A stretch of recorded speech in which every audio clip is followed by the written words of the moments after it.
Bismillahirrahmanirrahim. Assalamualaikum dan salam sejahtera.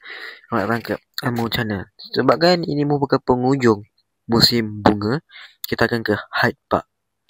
Hyde Park adalah salah satu taman terbesar dan paling terkenal di London.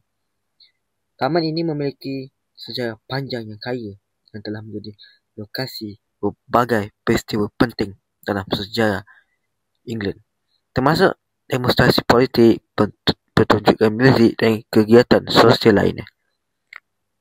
Asal usul dan awal pemilikan dibentuk tahun 1536 oleh Raja Henry ke-8.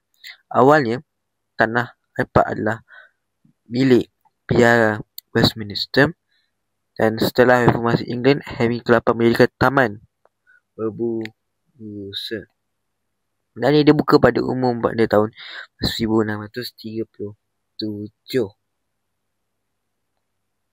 Jadi Hyde Park ni adalah satu tempat yang sangat best lah. Memang susah untuk kita nak santai-santai. Dan juga fakta menarik, luas Hyde Park sekitar 350 hektar dan bersebelahan dengan Kensington Gardens. Dan dia memang betul-betul sebelah je dengan Kensington Gardens. Jadi nampaknya itu saja video kali ini. Dan jangan lupa like, subscribe, share dan follow Ilmu Channel untuk anda dapatkan video terbaru. Dan jangan lupa tulis di ruangan komen video apa yang kau nak lepas ini. Terima kasih.